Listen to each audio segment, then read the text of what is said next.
ഒരു വളരെ പ്രധാനപ്പെട്ട ഒരു കാര്യം, മാൻഹോളുകളിൽ ഇറങ്ങാതെ തന്നെ ക്ലീൻ ചെയ്യുന്നതിനുള്ള ആധുനിക സാങ്കേതിക വിദ്യകൾ ഉണ്ട്, കണ്ടുപിടിച്ചിട്ടുണ്ട്, അല്ലെങ്കിൽ അത് ഡെവലപ്പ് ചെയ്യണം. കണ്ടുപിടിച്ചിട്ടുണ്ട്. ലോകത്തെ എല്ലാ രാജ്യങ്ങളിലും ആളുകൾ ഇതുപോലെ ഇറങ്ങി മാൻഹോളിൽ ഇറങ്ങി ഇങ്ങനെയല്ല ചെയ്യുന്നത്.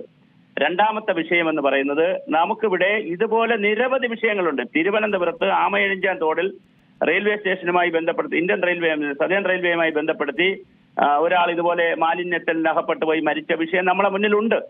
നേരത്തെ ഒരുപാട് ആളുകൾ ഇതുപോലെ ഓടയിൽ ഇറങ്ങി അല്ലെങ്കിൽ മാറ്റ് ഹോളിൽ ഇറങ്ങി അതിനകത്തുള്ള ടോക്സിക് ആയിട്ടുള്ള വാതകങ്ങളെല്ലാം ശ്വസിച്ച് ഓക്സിജനും കിട്ടാതെ വന്ന് ജലദാഹം വരുമ്പോൾ ബോഡിയിൽ അകത്തുള്ള ഓക്സിജൻ കുറയുമ്പോൾ ജലത്തിന്റെ ദാഹം വന്ന് അങ്ങനെ ശ്വാസം മുട്ടിയൊക്കെ പല രൂപത്തിൽ മരിക്കുന്നുണ്ട്.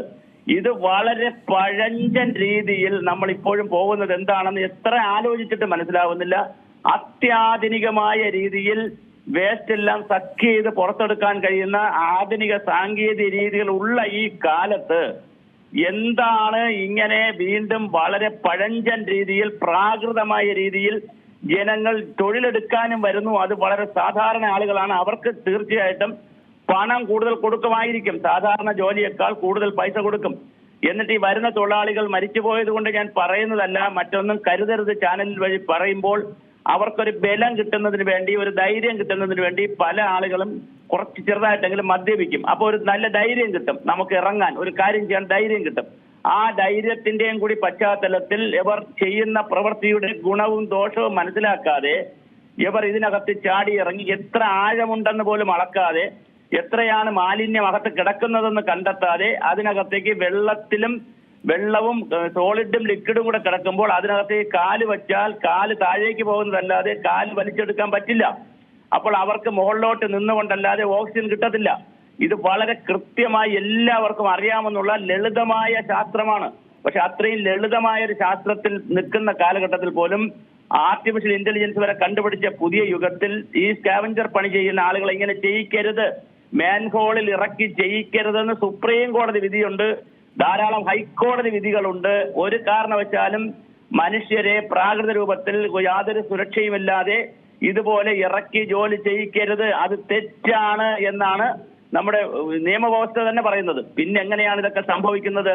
ഈ തൊഴിൽ ഞാൻ പറഞ്ഞ പോലെ തൊഴിലില്ലാത്തൊരു നാട്ടിൽ പാവപ്പെട്ട ആളുകൾ, കൂലി ജോലി ചെയ്യുന്ന ആളുകൾ, അവർക്ക് ഇരട്ടി ശമ്പളം കൊടുത്താൽ അല്ലെങ്കിൽ 3 ഇരട്ടി ശമ്പളം കൊടുത്താൽ അവർ വരും, അതിലൊരു ആകസ്റ്റായി വരും. പക്ഷെ ഇത് ചെയ്യിപ്പിക്കുന്നവരുണ്ടല്ലോ, ഈ ചെയ്യിപ്പിക്കുന്നവർ എന്ത് സുരക്ഷ വെച്ചിട്ടാണ് പാവങ്ങൾക്ക് മോട്ടിവേഷൻ കൊടുത്ത് ഈ പണി കൊടുക്കുന്നത്? അപ്പോൾ അങ്ങനെ വരുന്നത് വളരെ, ജോലിക്കാരെ നമുക്ക് കുറ്റം പറയുന്നതിന് പരിമിതിയുണ്ട്. കാരണം തൊഴിലില്ലാത്ത രാജ്യം 3 ഇരട്ടിയോ 2 ഇരട്ടിയോ ശമ്പളം കിട്ടും, കൂടുതൽ പൈസ കിട്ടുമെങ്കിൽ സ്വാഭാവികമായിട്ടൊരു മോട്ടിവേഷൻ, ഒരു റിസ്ക് എലമെന്റ് എടുക്കും. പിന്നെ മാത്രമല്ല ചെറിയ ചെറിയ സ്ഥലങ്ങളിൽ ഇവർ ഇത് ചെയ്ത് പരിചയവും കാണും. അപ്പൊ അങ്ങനെയുള്ള ആളുകളെ ഇറക്കി ബാത്റൂമൊക്കെ ക്ലീൻ ചെയ്തും ലാട്രിനൊക്കെ ക്ലീൻ ചെയ്തൊക്കെ ഉള്ള പരിചയവും ചിലപ്പോൾ അവർക്ക് കാണും.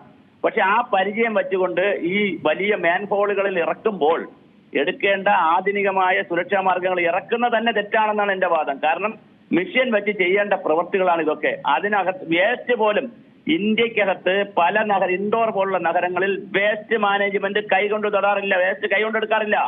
ഇവിടെയാണ് പാവപ്പെട്ട സ്ത്രീകൾ വന്ന് ഹരിത കർമ്മസേന എന്നൊക്കെ പറഞ്ഞ് വീട്ടിൽ നിന്ന് വാങ്ങിച്ചുകൊണ്ട് പോണതും പിന്നെ മറ്റ് പല രൂപത്തിൽ വേസ്റ്റ് കൈകൊണ്ടെടുത്ത് വേർതിരിക്കുന്നത് നമ്മൾ കാണുകയാണ്. വേസ്റ്റ് വേർതിരിക്കേണ്ടത് കൈകൊണ്ടല്ല. അങ്ങനെ മെഷീൻ വെച്ച് എടുക്കാൻ പറ്റുന്ന സംവിധാനം ഈ രാജ്യത്തും സംസ്ഥാനത്തും ഒക്കെ പല സ്ഥലങ്ങളിലും ഉണ്ട് ലോകത്തും. എന്തുകൊണ്ട് നമ്മൾ അങ്ങനെ ഒരു മെക്കനൈസേഷനിലേക്ക് പോകാതെ വളരെ പാവപ്പെട്ട ജനങ്ങളെ ഇതിലേക്ക് തള്ളിവിടുന്നതിന് നമ്മുടെ ഭരണവ്യവസ്ഥ, ഞാൻ ഭരണവ്യവസ്ഥ എന്ന് പറയുമ്പോൾ ഏതെങ്കിലും ഒരു പർട്ടിക്കുലർ ഗവൺമെന്റ് അല്ല, XOR LDF UDF അങ്ങനെയല്ല പറയുന്നത്. നമ്മുടെ ആധുനികമായ ശാസ്ത്ര ഗവേഷണ സ്ഥാപനങ്ങളാകട്ടെ, നമ്മുടെ സംവിധാനങ്ങളാകട്ടെ ഇതിനുള്ള പരിഹാരം കണ്ടെത്താത്തതിനെയാണ് ഞാൻ പറയുന്നത്. ആ സിസ്റ്റത്തെയാണ് ഞാൻ പറയുന്നത്. അപ്പൊ ഇത് തീർച്ചയായിട്ടും കണ്ടെത്തണം. ഒരുപാട് രാജ്യങ്ങളിൽ മെഷീൻ വെച്ചാണ് ഇത് ചെയ്യുന്നത്. നമ്മുടെ രാജ്യത്തും പല സംസ്ഥാനങ്ങളിലും വേസ്റ്റ് മാനേജ്മെന്റ് അണ്ടർഗ്രൗണ്ടിൽ കിടക്കുന്ന വേസ്റ്റ് ഇടാൻ ആളുകൾ അണ്ടർഗ്രൗണ്ട് പോലത്തെ സെല്ലാറിൽ കൊണ്ടിടണം, മുകളിൽ നിന്ന് തന്നെ ഇടാം. ഇട്ട് കഴിഞ്ഞാൽ സെല്ലാറിലേക്ക് പോകും. കട്ടപ്പനയിൽ ഈ ഒരു നടന്നിരിക്കുന്ന സംഭവം അസ്വാഭാവിക മരണത്തിനാണ് ഇപ്പോൾ പോലീസ് കേസെടുത്തിരിക്കുന്നത്. മാത്രമല്ല ഈ രാത്രി 10 മണിയോടെ നടന്നിരിക്കുന്ന ഈ ഒരു സംഭവം തീർച്ചയായും തൊഴിലാളികൾക്ക് കരാർ നൽകിയ ആ സ്ഥാപന ഉടമകൾക്കും വീഴ്ച വന്നതായിട്ട് തന്നെ നമുക്ക് പറയേണ്ടി വരില്ല. പക്ഷേ പോലീസിന്റെ ഭാഗത്തു നിന്നുള്ള വിശദീകരണം അവർക്ക് വീഴ്ച വന്നിട്ടില്ല എന്നാണ്. പക്ഷേ ഈ കരാർ എടുക്കുന്ന ആളുകൾ തന്നെ, കരാറിൽ ഒരാളാണ്, എടുത്തിരിക്കുന്ന ആൾ കൂടിയാണ് മരിച്ചിരിക്കുന്നത്. അപ്പോൾ ഈ ഒരു സാഹചര്യത്തിൽ ഇത് കേസും മറ്റു കാര്യങ്ങളൊക്കെ എത്രത്തോളം ബലപ്പെടുന്നതായിരിക്കും? ഇതിനകത്തുള്ള ഒരു വിഷയം ഞാൻ സൂചിപ്പിച്ച പോലെ ഇത് കേസ് ബലപ്പെടുമോ ഇല്ല എന്നുള്ള കേസ് ബലപ്പെടേണ്ടതാണ്. കാരണം കേസ് ബലപ്പെടുത്തണം. പുതിയ നിയമം വേണമെങ്കിൽ നമ്മൾ നിയമം കൊണ്ടുവരേണ്ടതാണ്. കാരണം ഇങ്ങനെ ചെയ്യുമ്പോൾ നമുക്ക് നഷ്ടപ്പെടുന്ന ജീവനാണ്. ഇപ്പൊ കരാറെടുത്ത തൊഴിലാളിയും കരാറെടുത്ത ആളും മരിച്ചു, അല്ലെങ്കിൽ രാത്രിയാണ് രാത്രി 10 മണിക്കാണ് ഇതൊക്കെ നടന്നിരിക്കുന്നത്. ഇതൊക്കെ പകൽ സമയത്ത് പകൽ സമയത്തല്ല ആളിറങ്ങി ചെയ്യേണ്ട ജോലി അല്ലാന്നാണ് ഞാൻ വീണ്ടും പറയുന്നത്.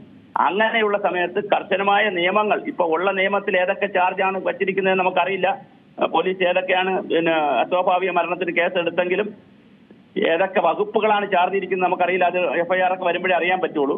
പക്ഷെ എന്തായാലും കർശനമായ നിയമങ്ങളില്ല പല കാര്യങ്ങളിലും. എന്നാൽ നിരീക്ഷണങ്ങളുണ്ട്, കോടതി ഉത്തരവുകളുണ്ട്. അത് വച്ചുകൊണ്ട് വളരെ കർശനമായ നിയമങ്ങളും സാങ്കേതിക വിദ്യകളുടെ വിപുലീകരണം, അതാണ് വളരെ പ്രധാനം. സാങ്കേതിക വിദ്യകളുടെ വിപുലീകരണവും കണ്ടെത്തിക്കൊണ്ട് മാത്രമേ ഇതിന് പരിഹാരം ഉണ്ടാക്കാൻ കഴിയുകയുള്ളൂ. കേരളത്തിൽ സെപ്റ്റേജ് ട്രീറ്റ്മെന്റ് എന്ന് പറയുന്നത് വലിയൊരു വിഷയമായി വന്നിരിക്കണം. അടുത്ത ജനറേഷൻ, സെക്കൻഡ് ജനറേഷൻ ഇഷ്യൂ ആയിട്ട് വന്നിരിക്കുന്നതാണ് ഈ സെപ്റ്റേജ് ട്രീറ്റ്മെന്റ്. കാര്യം കുറെ അധികം ആളുകളെങ്കിലും ഇരട്ടക്കുഴി കക്കൂസ് വച്ചിട്ടുണ്ട്, ഒറ്റക്കുഴി കക്കൂസും ഒക്കെ ഉണ്ട്. ഒറ്റക്കുഴി കക്കൂസ് ഉള്ളിടത്ത് ആ ലാറ്ററിൻ പണിതിരിക്കുന്നിടത്ത് പലതും നിറയുമ്പോൾ അത് മാറ്റുക എന്ന് പറയുന്ന വലിയൊരു അധ്വാനം തന്നെയാണ്. വലിയൊരു സോഷ്യൽ ഇഷ്യൂ ആയി, ഒരു ഹെൽത്ത് ഇഷ്യൂ ആയി ഇത് വന്നുകൊണ്ടിരിക്കുന്നു. അപ്പോൾ ഇതൊക്കെ ഗൗരവമായി ഗവൺമെന്റ് പരിഗണിക്കുകയും നയങ്ങൾ കൊണ്ടുവരേണ്ടുന്ന മേഖലയാണ്. ഏറ്റവും പുതിയ വാർത്തകളും വിശേഷങ്ങളും വിരൽ തുമ്പിലറിയാൻ സീ മലയാളം ന്യൂസ് എല്ലാ ഡിജിറ്റൽ പ്ലാറ്റ്ഫോമുകളിലും ലഭ്യം.